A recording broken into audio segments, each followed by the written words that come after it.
Morning, Mike. Yep. So good morning, Mike, and good morning, Ricky, and good morning, everybody. Morning, Mike. How are you doing, Mike? Good morning, everybody here in Niagara on the Canadian side, and good morning to Doc Holliday and our friends on the American side of the river. We're going to actually start with the American side of the river today because basically the EPA has announced that there are 4 sites that they're interested in Niagara Falls, New York, and that they're concerned about radiation. They're cleaning up radiation at these sites right now. Right, Dave? Well, yeah. Now this happened. This began way back. This whole thing began way back. If you read of what's going on, they did aerial surveys in the 70s, I think, and they were worried about what was up. Even back in the 60s, they were worried about it. So they did aerial surveys back then, and they found that there were radioactive waste sites. Yeah. Nobody seems to know where this radiation came from. I had assumed up until this time that it had something to do with the Manhattan Project, because on this side of the river, we were our factories here, which were mirror images of the ones across the states, but smaller in scope and size because we're smaller. Because our industries were involved here in radioactive at the Manhattan Project, pardon me. And of course, we do know what happened in the Norton and Chippewa, and their but even there, that's very secretive. Yeah, and even today, you can't get a whole lot of information about it. You just try. Absolutely. Still is buried. Like nobody knows who Guy Fetterman is.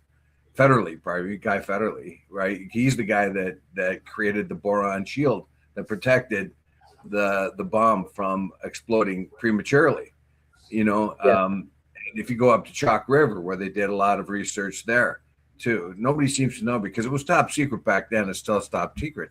So I had just assumed the same sort of thing was happening on the Niagara Falls, New York side, and that a lot of this radiation may have come out because of that and continuous Defense Department research, but they don't seem to really know what it is.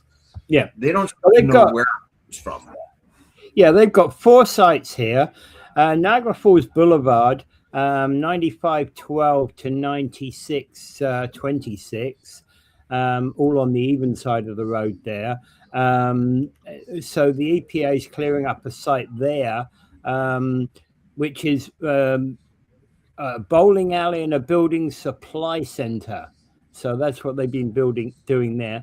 Upper Mountain Road in the town of Lewiston, New York.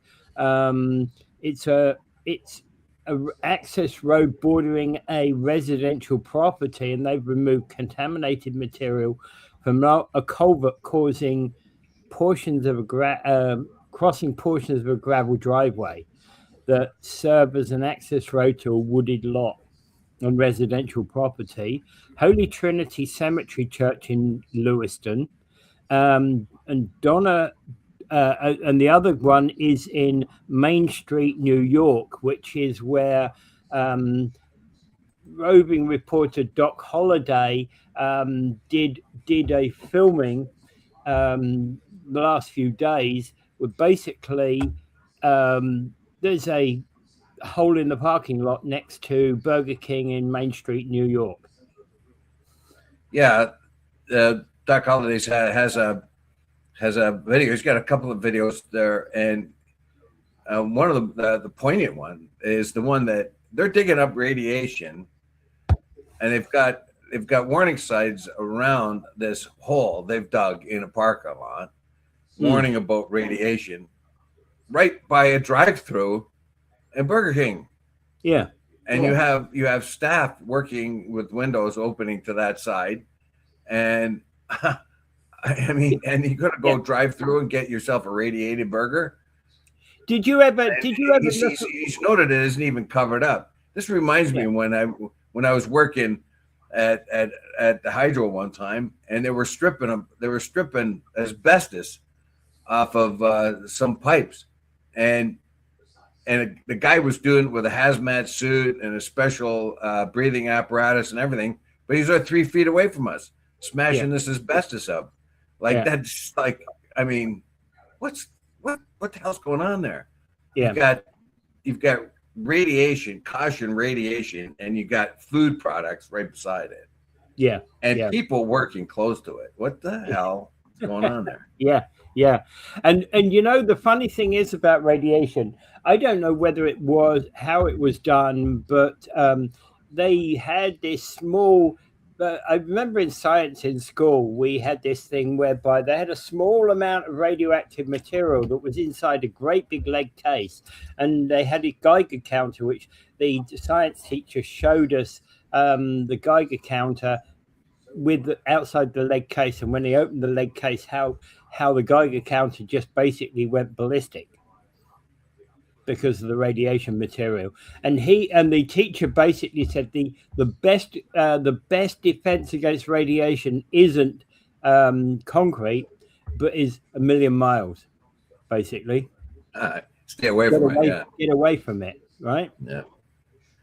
Well, radiation is everywhere. There's some naturally formed radiation, and some of the articles I read there talk about naturally formed radiation in combination of industrial waste radiation.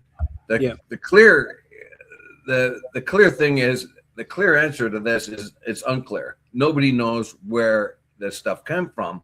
They suspect a kind of a glass-like substance that was used, added to landfill or dry fill to fill up areas to get rid of industrial waste, and they included that which was radioactive. Now, where that came from, they don't seem to really know. Yeah. Was it a part of an industrial process somewhere where this particular glass-like substance become radiated? Was it? I assumed that it was part of the Manhattan Project or later weapons type of research or production, but that doesn't seem to be the case. Nobody can pin it down. Yeah. And you've got 129 sites, I think, for now. They've got 129 sites. You talked about 4, but that might be just what they're working on now. Yeah. But there are sites everywhere. They identified 129. They've looked at 39 so far, and of those, 6 people have to be evacuated or removed from their place. And you can give permission to the Department of Environmental Conservation or the EPA, Environmental Protection Agency, to come to check your house, or check your grounds. And if it is found to be radioactive enough to be dangerous, and who knows who's going to call that one? Oh, your house has got radiation in it, but it's not dangerous. Oh yeah, I'm going to trust that, and they're, but the. Well, what they thought that were dangerous enough, they've taken the people away from those and done what they call mitigating circumstances. Basically, take the people away, put them somewhere else, give them somewhere else to live temporarily. Yeah, what they seem to have done here is there's in some of these homes, there's 120 homes where there seems to be a culvert under the part of the road, under part of their front gardens that is carrying this stuff. Maybe it's pretty hard to say though, and I can recognize the frustration of the people. They had a town hall meeting there for a while. Governor Hochul is getting involved now. She's finally speaking up, and of course the frustration of the people from the Niagara Falls, New York, and environment, because it goes to Lewiston too. We don't know how far this is, but they've had at least 129, probably more. And of course the frustration is huge because the people are saying, "How am I?" And one guy in the one video there was saying, "How am I supposed to protect myself against something I can't see, smell, hear, or taste?" Something like that, he said. Yeah. Paraphrase what he said. Yeah. And I'm not so sure that there's efforts there to find out what it is and where it is, and but I think they're really climbing a steep hill here because it's been around for so long. And John Ringo Bing was saying, and Ice Day, Ringo Bing. Well, actually, the thing is, there's a couple of comments here that Gary's saying Hooker Chemical, and Mike is saying Union Carbide and atomic energy newly relevant today. The Norton, that was of course on our side, companies that rolled uranium. Yeah, we didn't. We work with uranium here only because we needed it probably to create the boron. Like I said before, the boron that was created here in Norton is that which encapsulates the atomic bomb, so that free neutrons get absorbed by the boron instead of getting absorbed by the critical mass, and that was a protection for basically Rick says lucky prematurely. Go ahead. Rick says lucky we're here in Canada, and then Mike says no, Rick, because it doesn't make any difference. We're not far enough away. Well, you know what they got over there, we got over here. Let's put it that way.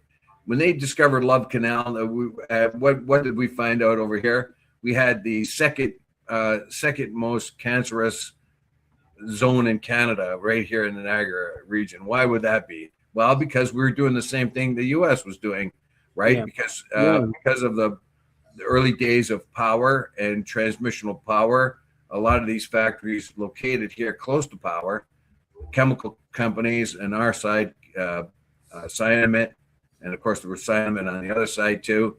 There's the factories that require power for electro minerals, a lot of those chemical materials, etc. A lot of those chemical factories were actually located right down the river, so they could suck in river water, couldn't they?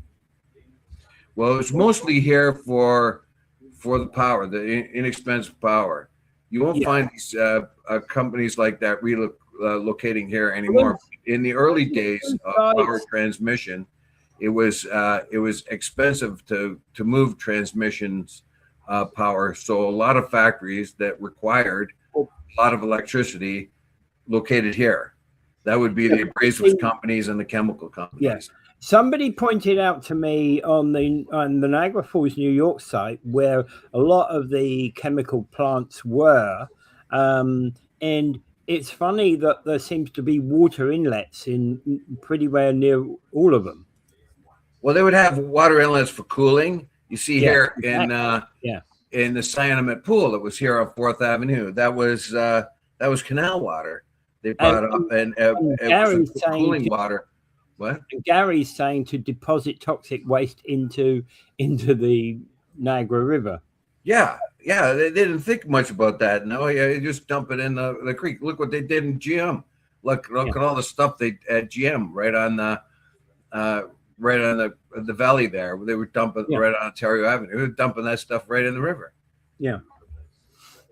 If you weren't here at the time, but you would, if you drove to St. Catharines back in the day, the whole river there, they could see right where right along the 405 there, no, 406 there. It would be foaming. It would have foam on it. Yeah, I've seen actual foam on that river when I first came here. It was covered completely in foam, though. Like the whole thing was one big foam. Yeah, and that was supposed to be the least of the problems that would point into that river. Yeah. All right. Basically, Gary's saying this is a long overdue topic, right? The radiation stuff, and so actually, should we be asking our authorities to be looking at what the EPA is looking at in America? Yeah, definitely, because I said, like, whatever happened over there happened over here. Yeah, you had chemical factories, you had abrasive factories, it's like, etc. Yeah, because this stuff is hidden. It's like, not that, for example, I could find some, just to take a stupid example, I could find some out here on my driveway, couldn't I? Well, yeah. I don't know. Which you can't see. When you go out at night, do you glow in the night? Do you glow? Not normally. Not normally. I think it probably be because of the, like, Gary and Mike always being brought up what Cyanamid had done and the dumps and stuff like that. And we know that the Gale Center is built on enough waste that you cannot live there. You can go there and play a game of hockey or hang out for a few days, but if you live there, you would put yourself at risk because of the chemical contamination right under the Gale Center. And that contamination is close to it. So they built houses, but the chemical contamination is right beside it. So, like, it's just insane. And of course, Gary and Mike brought that up many, many times. All we need is a Geiger counter, but it's like, I don't know. I've never tried getting a Geiger counter. Can't get it on Amazon, can you? Well, I would think that when they did the sort of aviation, the aviation study, when they back in the 70s in Niagara Falls, New York, I'm wondering why they wouldn't have done it over here as well. Why we wouldn't have done it. But there may not be a case over here because partly because for a couple of different reasons. If we had radiated waste, we may have put it somewhere else. We may not have used it for landfill like they seem to have done in the States there. If we even had that much of it. Okay, so here's for public information. A Geiger counter price ranges between $40 and $1,000. You can get both pocket or pen detectors for like $40 to $70. Sneezy time. Yeah, you can get what they call mid-range or enthusiast models for $100 to $300, and you can get professional industrial grade models anywhere between $600 and $3,000. Well, right? I don't see anybody over here too concerned that has happened. There's as yet anyway. I would imagine we did the same thing, but maybe have taken that and not used that stuff for landfill like they did in the States. It's probably cheap landfill. They probably just, you know what I mean? Something like, slag from a steel mill or something can be used for roads or whatever else for landfill. But I don't know. It looks like, and still to this very day, they don't know where it came from. Yeah. Yeah, exactly. Don't know where. And that's problematic with all of this stuff. All right. Anything else to be covered on that? No, just keep I'm kind of feel sorry for our neighbors across the river there, and how much more do they have to put up with? Most of these industries have left town, and people don't get work out of the places anymore, but they're left with the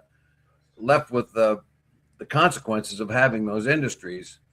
So whatever those industries made that area a very prosperous town at one time, Niagara region. The Niagara Falls, New York, and environments are still having a very tough time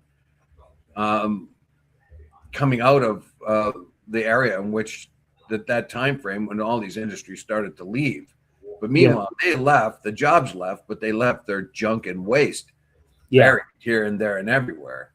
Mm-hmm. All right. One thing that I've got before we move on, Gary's pointed out, as weak ass government, weak ass mayors. Remember when we had that meeting at the Gale Center?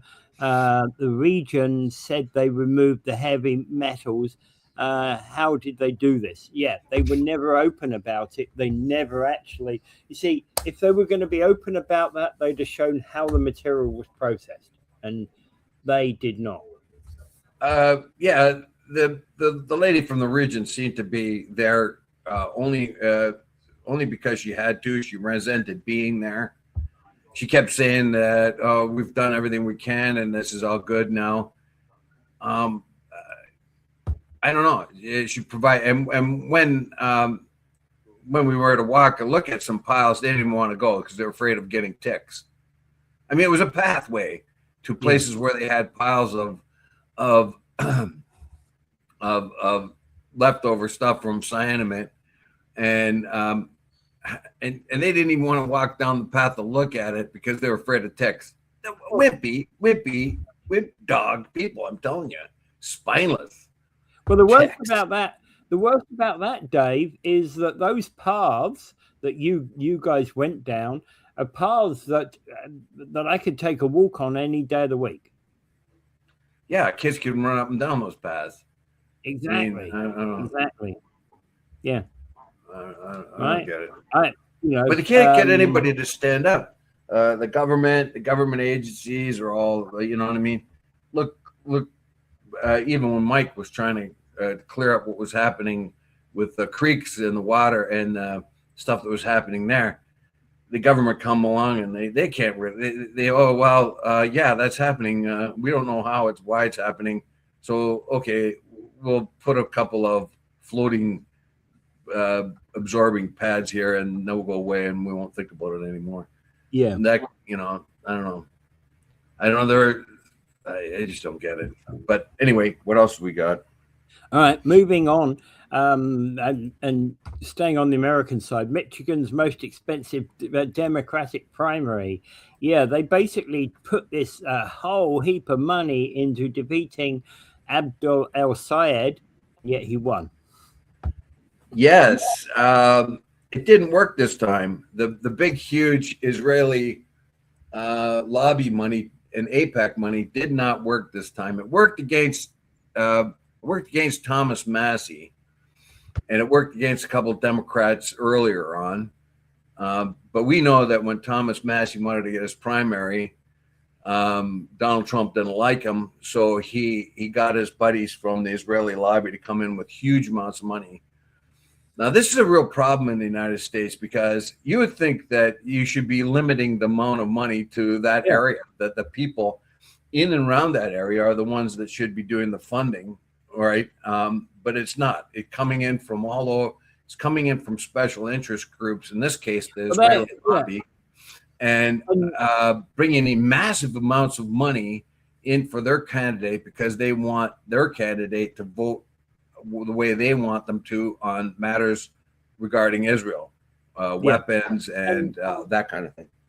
Yeah, and basically the information about this is that basically El-Sayed raised $4.6 million through the campaign, whereas Stevens basically got $60 million, and El-Sayed's is probably the typical amount that most would be raised through a campaign.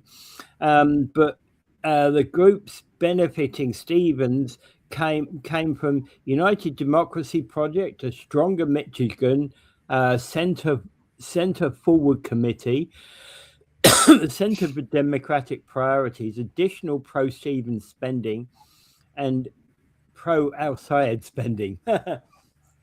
Yeah, at first, when she first started getting this money, they tried to disguise where it's coming from. And I think in the very beginning, she denied she was getting outside money, but it became pretty clear.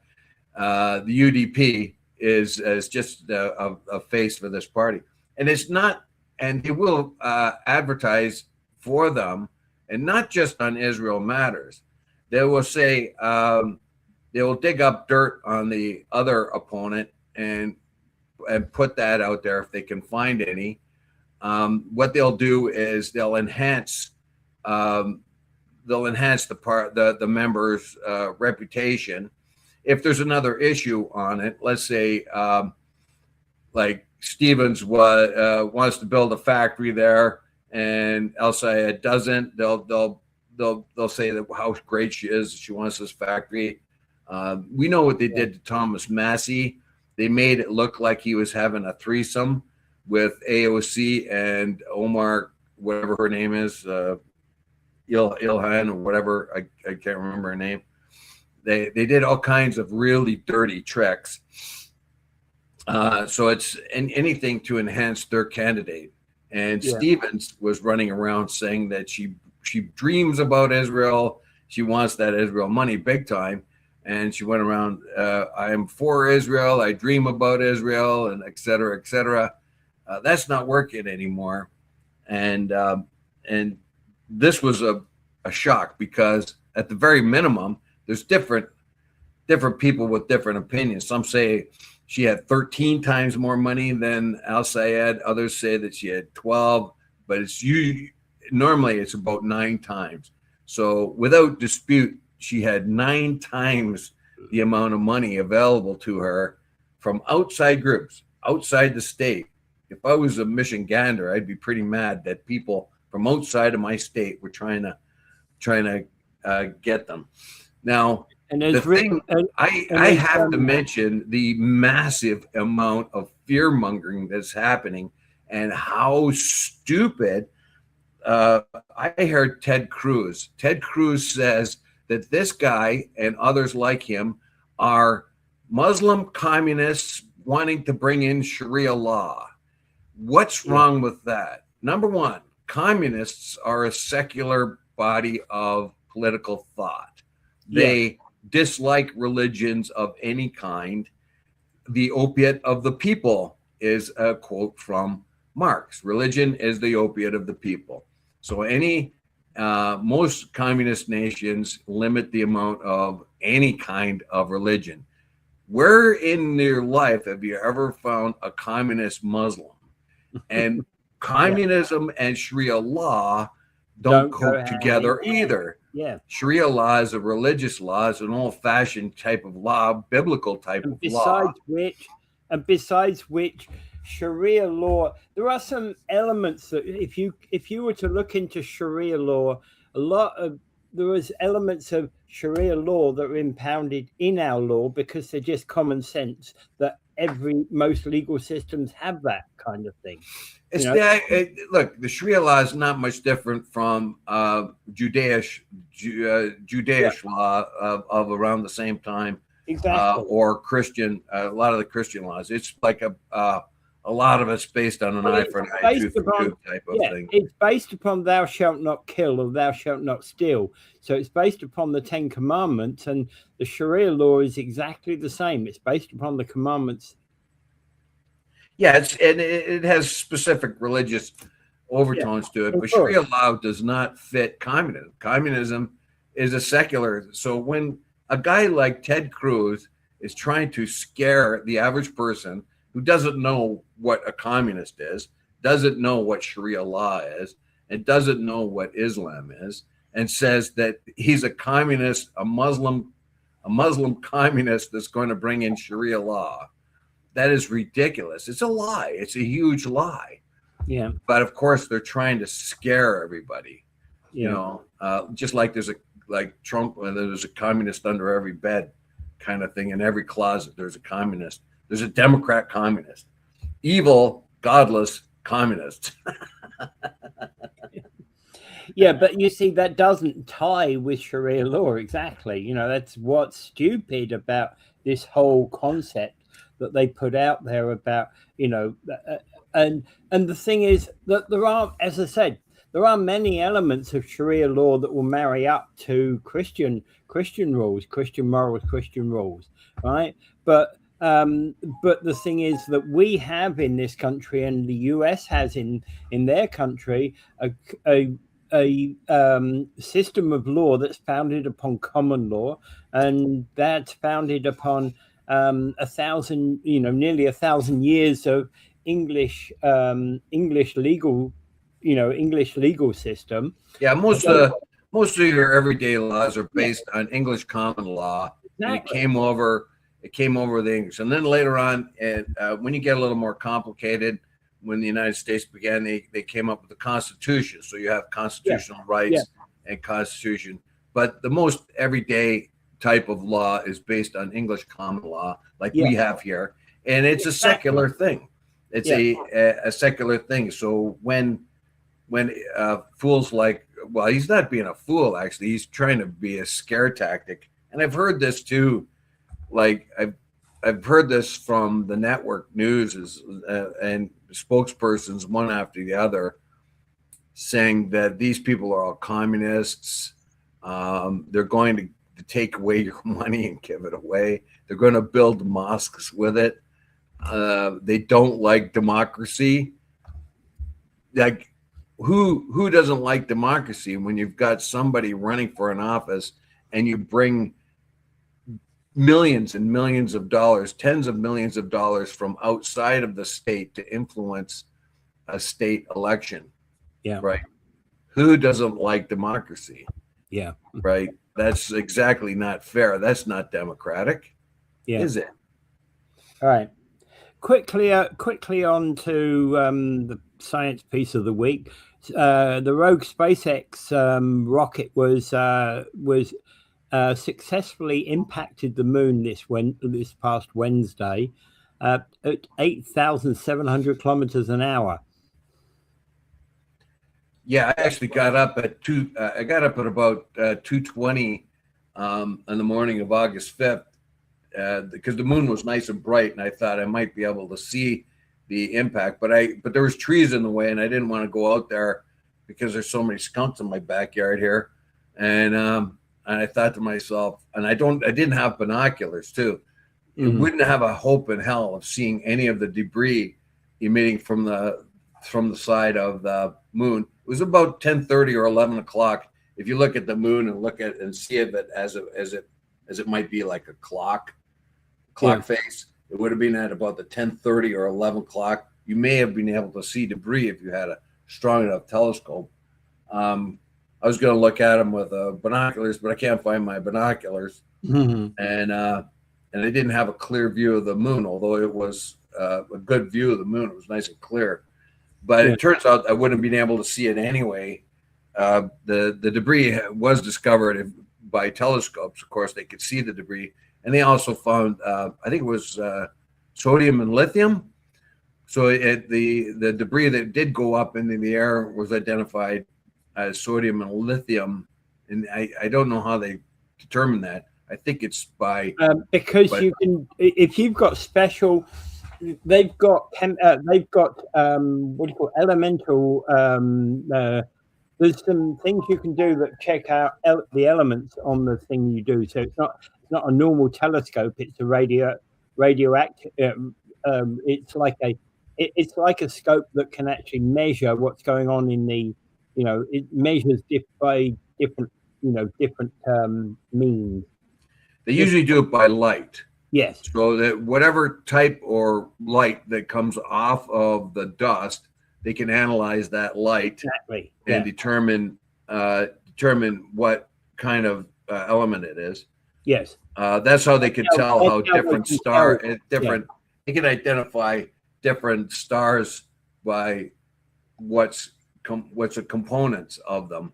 When they take the spectrum of the sun, it has a certain light spectrum, and it's because there's not just helium in it, or helium byproducts, or not helium, hydrogen, and hydrogen to helium byproducts. So what I'd like to know, and of course we're not going to ever know realistically about that, did that set off earthquakes, etc. on? Probably. I doubt it. It's too small. It's just a piece of rocket that slammed into the moon. It's a leftover piece of rocket. It went there at 8,000 kilometers an hour. Yeah, but it's still pretty small compared to the moon. Yeah. Like it's like 40 feet long or something, Yeah. So it would cause its own little crater, but it wouldn't have caused an earthquake or anything like that. No, just a thought. Yeah, just a thought. Okay. I don't know enough about it to. Space debris is smashing into the moon all the time. That's an unfortunate thing they're talking about in the article, that they know that like the Chinese lost control over one of their rockets and it smashed into the moon, and I think a European one did, and this one is an American one. But there's all kinds of space debris up there, and they don't know how much of it has smashed into the moon. They only know that lots of it has. But okay, here's the answer to this one, Dave. Your binoculars are beside your signed picture of Trump. Yes, well, that's the problem. I got Trump binoculars and they don't work, just like the Trump phone, the Trump watch, and the Trump watch doesn't even have a T on it, by the way. When people got the Trump watch, they forgot to put the T on it.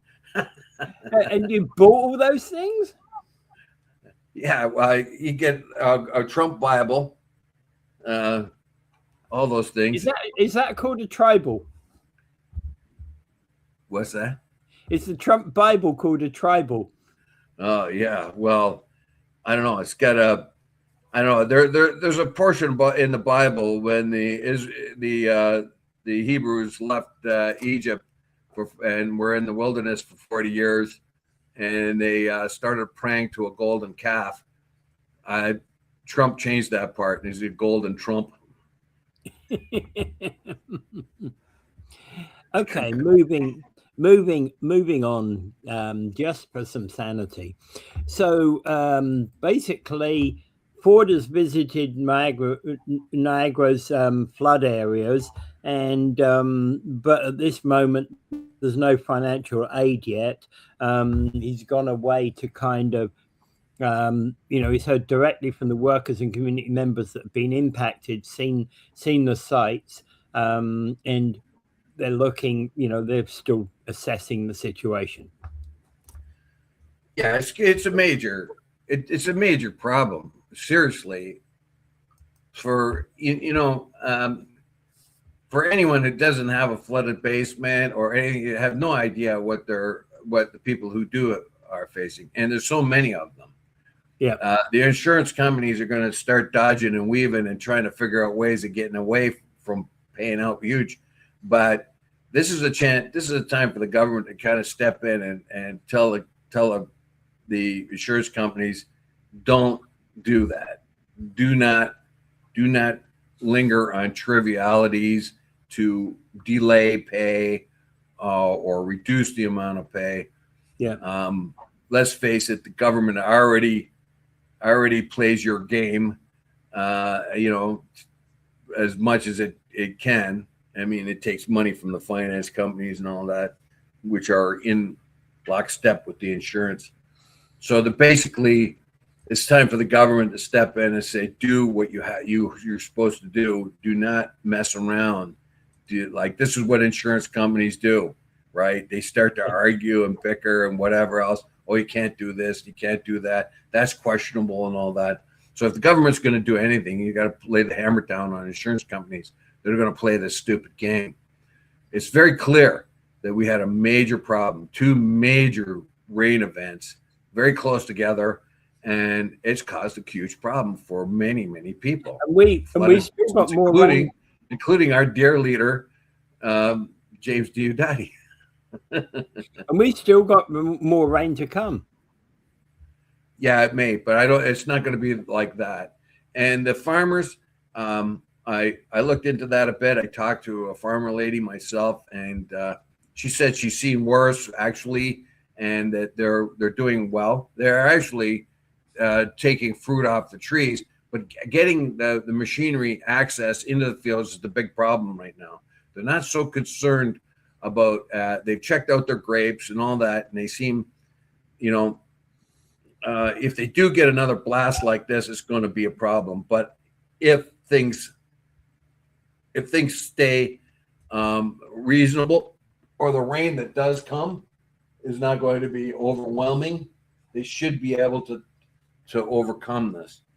There was some rain last night. There's expected rain today, but I don't think lots of it. It's not going to be the drenching that we've had. I mean, that was so unusual.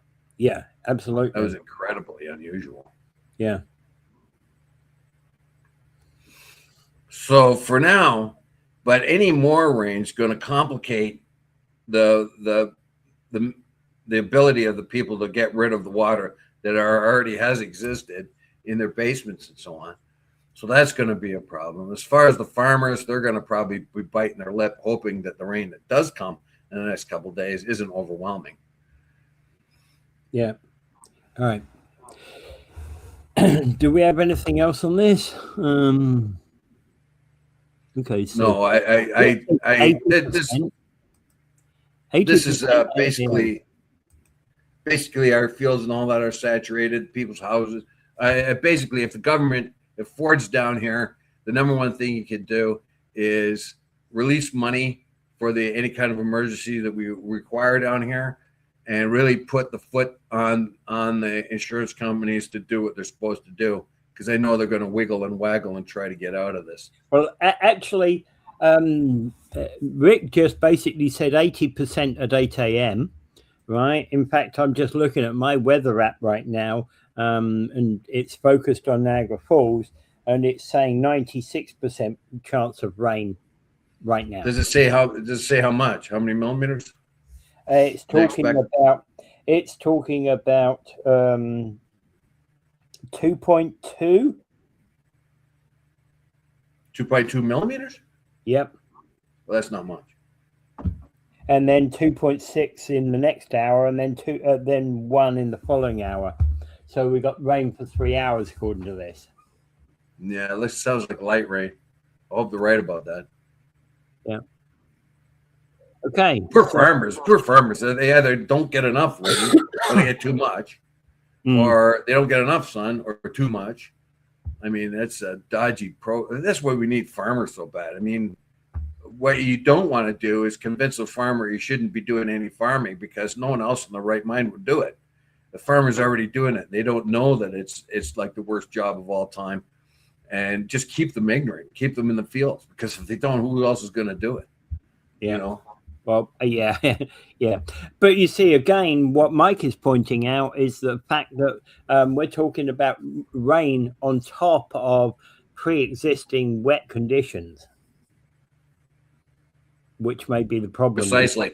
The ground is already saturated. Exactly. And this will complicate, as I said before, it will complicate the people who already have flooded basements. This is going to be complicating their ability to mitigate those circumstances. Every little bit right now is potentially adding to to a problem we already have. Right. I keep looking at the basement. At the moment, I've been, my sump pump is still working. Yep. Right. So I'm grateful for that. And then Rick says the rain is good, but they can't get their equipment in the field. Yeah, that's right. Yeah, they can't get their tractors and other gear in there, and that's a big problem. Although when I talked to the farmer lady a few days ago, they had actually the plums that I bought from her had come off the tree that very day. So, and that was after the rainstorm. So they were at least able to get out in the fields and pick some of the fruit. They must be slogging around with galoshes on, the workers.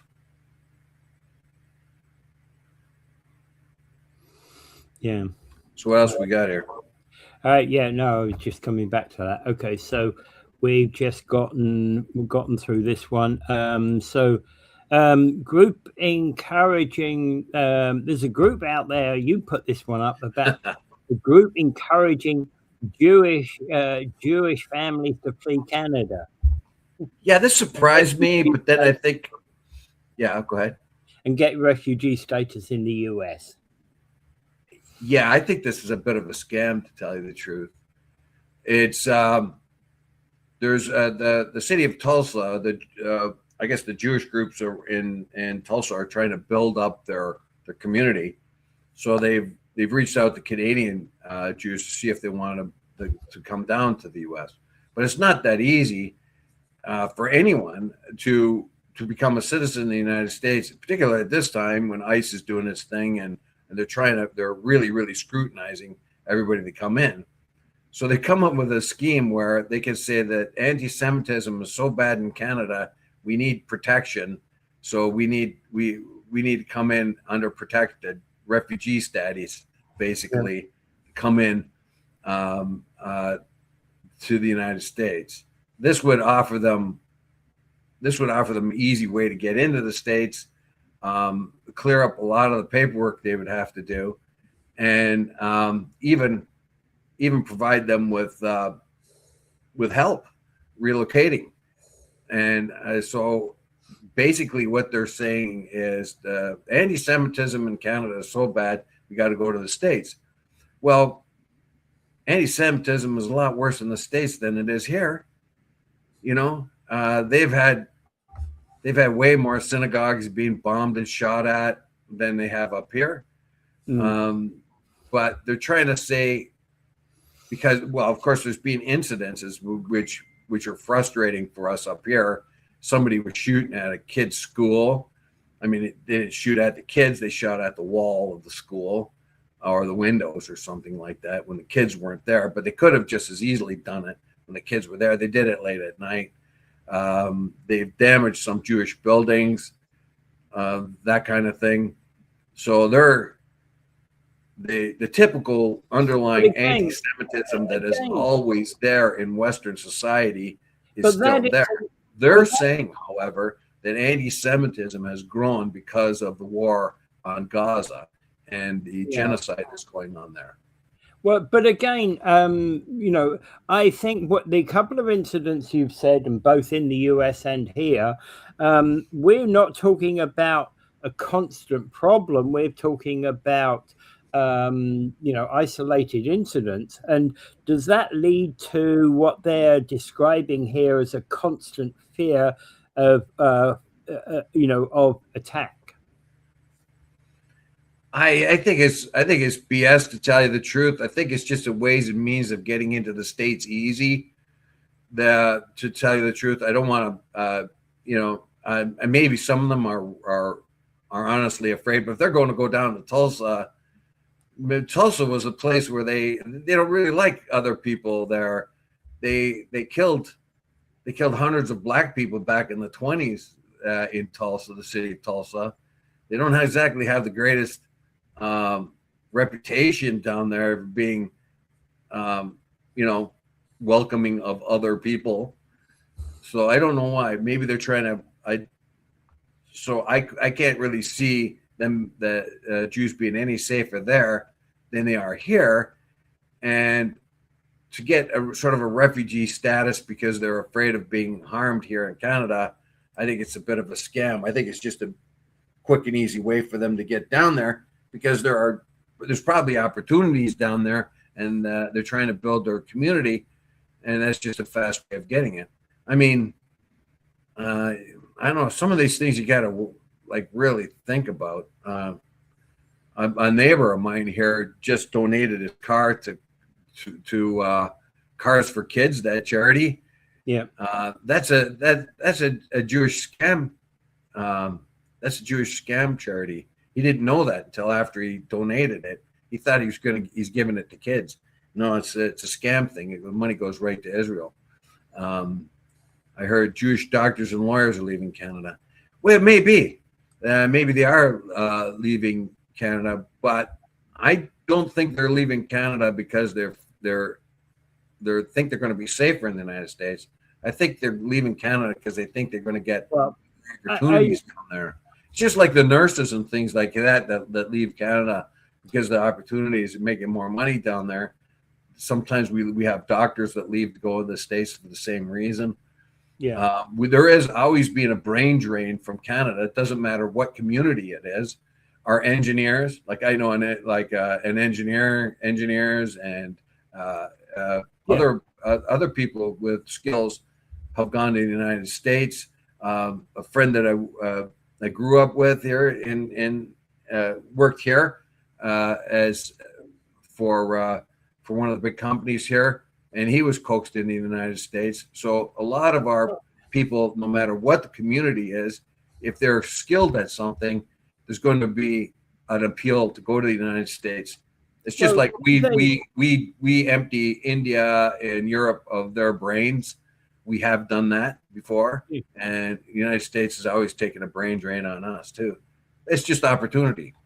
Well, there's an American there's a Jewish lawyer I know who happens to have a home both in the US and in Canada. Yeah, there was a doctor that was treated my kids that did the same thing. He had a practice on both sides of the river. Yeah, well, he's in Florida. You know, this particular gentleman's got a place in Florida, but he also got a place in Ontario. You know, in Toronto. Yeah, and it doesn't mean because they're Jewish they're doing it. It means because there's opportunity. No, exactly, and his business from time to time is better in Canada than it is in America, and other times it's better in America than it is in Canada. Well, I would say that this is to me it smells scamish basically, because in the United States there's nowhere safer than here in Canada. The same sort of swell of anti-Semitism, and I would hesitate to call it that too. It's more like anti-Israel, but of course there's the nuts that are always around. That swell of anti-Semitism is even more so in the States than it is here. Yeah, yeah. So how can you call refugee status? You know, I mean, I think it's just an easy hope to open an easy door into the States.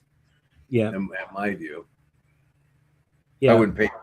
I would like to see what evidence they really have that they're going to be safer there than here. Yeah, yeah, exactly. I don't think there is. And you're right that there's this rise in I think it's not anti-Jewish, but anti-Israeli sentiment. Yeah, remember we talk about that often. It's too conflated. The anti-Israel thing. I'm anti-Israel right now. What they're doing in Gaza and Lebanon and the West Bank. I'm definitely like their policies. I'm anti, but that doesn't mean like I'm not anti-Jewish, but I am certainly anti-Israeli. At times I've been anti-Canada. At times I've been anti-US because of what they've done. I mean, the war in Iraq, that was, you know, you want to be anti-US on that one because that's how stupid it was, or anti-US during the Vietnam War, or anti-Canada when we did a lot of our dumb stuff, right?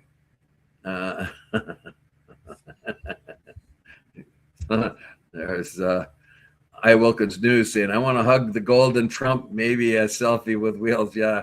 I want my own golden statue. Never mind Trump to jump.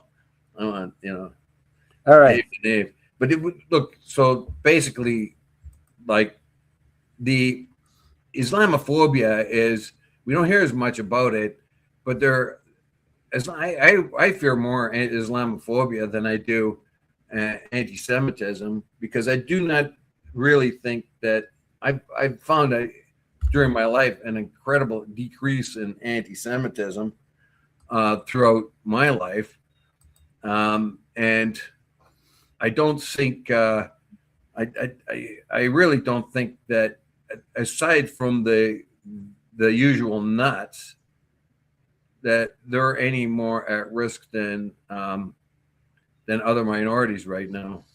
Yeah, yeah.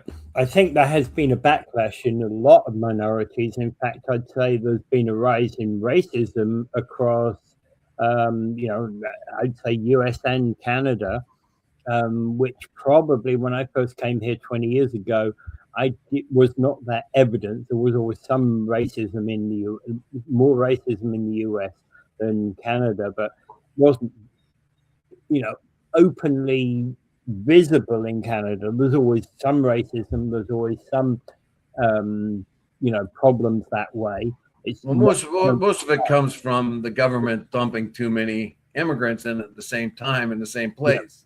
Yeah. You know, of course we're going to have resent a lot of the people from the Roxham Road refugees when they came into town, and they had cushy places to live and lots of places that, like, the best of food and they've got brand new phones and good clothes.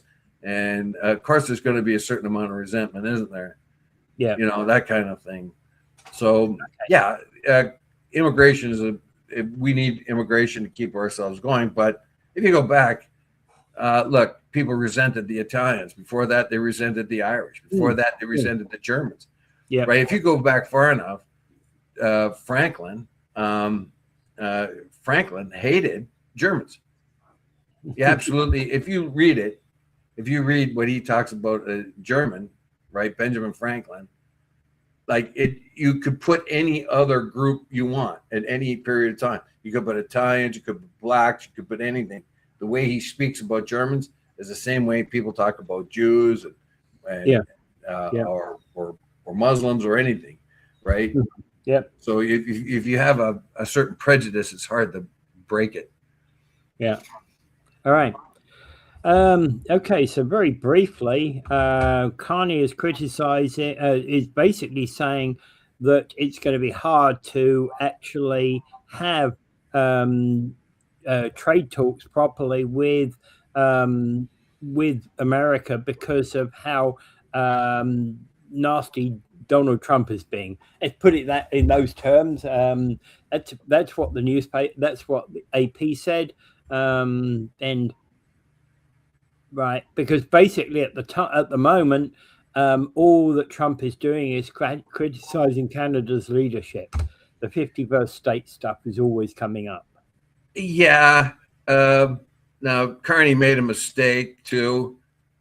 He made a joke, and we forget how thin-skinned Golden Boy is, because Carney was speaking, and he says to the audience when he's speaking, and he says, I regret to tell you that my prompter just died. So his teleprompter died and wasn't working. And then he says, well, unlike another leader, I don't think this is a conspiracy. And we know that Donald Trump, when he was speaking to the UN, his teleprompter failed. It was his own people who messed that up. But of course, he started saying it was a conspiracy. The people did this on purpose to him. Turns out it was his own people that messed that one up. And of course, the escalator didn't work too. And of course, that was a conspiracy. So jokingly, Carney said, well, unlike another leader, I don't think that there's anything to do with a conspiracy with this teleprompter. Well, that sent Golden Boy into a rage. I guess he started flipping out and calling us all nasty names and all kinds of other things. Yeah, you can't do that. I mean, when Ford did that commercial, we got a huge tariff. A tariff for no other reason than somebody put a commercial on. I mean, no sensible economic reason at all. It's just dumb. And look what he did with the bridge too. Golden Boy is a spoiled little child, but anyway, it's going to be tough. They hold more of the marbles than we do. They've got more of the cards, so to speak. That's the kind of analysis that they like to use. We've got more cards than you, kind of thing. Yeah. So it's going to be a tough haul, but I think I'm with Carney on this, man. I mean, the guy is the Golden Boy is constantly slagging us and trying to hurt us. We're the best ally they ever had. Yeah. And he's a jerk. So fight him as much as you can, right? Everybody knows if you don't fight a bully, they're going to just keep bullying you. And hey, no problem, Gary. Yeah, absolutely. All right, and have a good weekend, everybody. And anything further on this one, Dave? I don't think there's much, except I will bring up Gaza like I do every day on here, because I don't want that to get into the back of the news. I saw an American fellow on one of these town hall things, and he was very irritated. I was surprised that Americans are usually the news down there is not very complete usually, and so I find that we're ignorant up here, but they're even more ignorant down there. But he was saying, look, why are we sending money? Like he was talking to politicians or whatever. Why are we sending money to Israel when they're killing those people in Gaza and the children, women? They're getting one meal a day. They don't have enough water. They're still bombing people.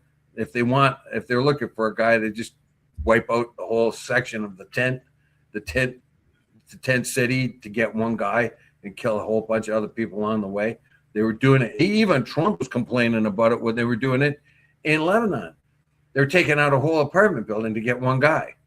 Even Trump, who, doesn't like to hold Israel to account very much. He's just like Biden that way. And anyway, I will not forget that. I think it's one of the worst things that ever happened to the West, because we cannot stop it. And why can't we stop it? We should be able to stop that. Without further ado, I bid you adieu. Have a great weekend, everyone.